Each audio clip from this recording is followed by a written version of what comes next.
अस्सलाम वालेकुम नाज़रीन, महरान टीवी न्यूज़ में अवांखे भलीकार मां भरा शाह सब खां पहिरियों हिकु नज़र हेडलाइन ते। बजट ते हुकूमत ऐं पीपल्स पार्टी विच में आला सतही मुलाक़ात अॼु थींदी। सदर आसिफ अली ज़रदारी जी सरबराही में पीपल्स पार्टी जो वफ़द हुकूमती टीम सां मुलाक़ात कंदो। पीपल्स पार्टी जे वफ़द में बिलावल भुट्टो ज़रदारी, मुराद अली शाह, नवीद कमर ऐं शीरी रहमान शामिल हूंदा। हुकूमती टीम जी सरबराही नायब वज़ीर आज़म इसहाक़ डार कंदो। नाणे वारे वज़ीर मोहम्मद औरंगज़ेब समेत ॿिया हुकूमती टीम जो हिस्सो वठंदा। ज़रियनि जो चवणु आहे त अॼु मुलाक़ात में बजट तजवीज़ुनि ते हतमी शक्ल ॾिनी वेंदी।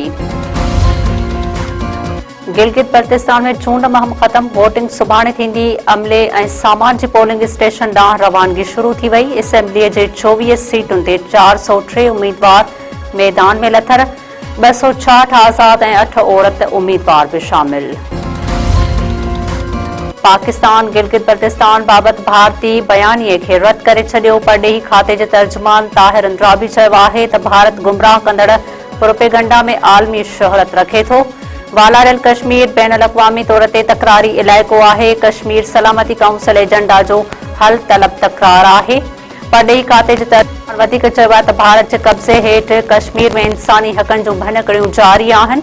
भारत 5 अगस्त 2019 वारो हिकु तरफ़ो क़दम वापसि वठे।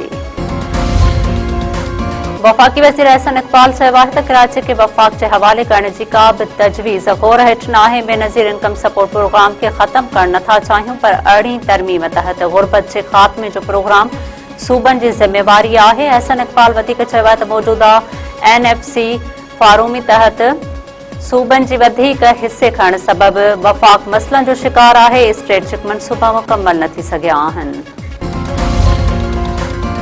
पाकिस्तान ऐं रूस विच में मंशात जी रोकथाम ऐं ख़ात्मे लाइ मुआहिदो थी वियो। गैर क़ानूनी इमिग्रेशन रोकण ऐं शहरियुनि जे वतन वापसीअ लाइ ताउन वधाइण ते इतफ़ाक़।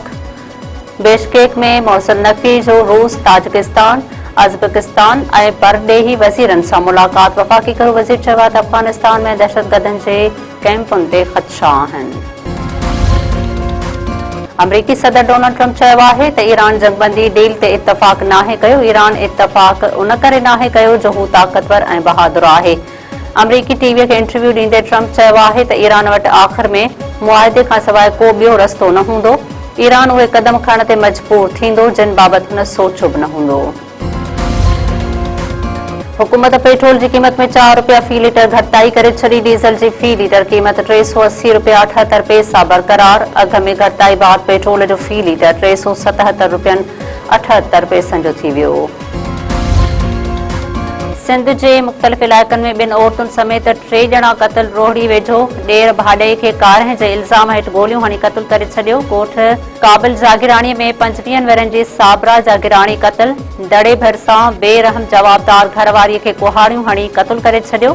ॻोठ उमैद अली चांडियो में जवाबदार इल्ताफ़ चांडियो पंहिंजी घरवारी ज़हरा चांडियो खे क़तल करे फरार। हाला वेझो हथियारबंद नौजवान खे गोलियूं हणी क़तल करे छॾियो। कच्चे वारे इलाइक़े में 25 वरनि जे इमरान माझे जो लाश हथ। वाक़े ख़िलाफ़ वारसन रोडनि ते निकिरी आया। क़ौमी शहरा ब्लॉक करे एहतिजाज। वारसन जो चवणु आहे त मरी बिरादरी जे जवाबदारनि ॾेती लेतीअ तां तकरार तां नौजवान खे क़तल कयो आहे। मुख़्तलिफ़ इलाइक़नि में रोड हादसा। अॻूणे MS समेत 3 ॼणा फ़ौत, केतिराई ज़ख़्मी। टंडो ग़ुलाम हैदर अली भरिसां ट्रक जो मोटरसाइकिल खे टक्कर। अॻूणो MS डॉक्टर लक्ष्मण दास ज़ख़्मी, इस्पताल नियंदे फ़ौत। ट्रक ड्राइवर फरार। हिंगोरजा वेझो तेज़ रफ़्तार वीगो गाड़ी जे टक्कर में मोटरसाइकिल सवार 1 ॼणो फ़ौत, ॿियो ज़ख़्मी। फ़ौतीअ जो उस्ताद शकील अहमद भुट्टो तौर सुञाणप। ज़ख़्मी गम्स मुंतकिल।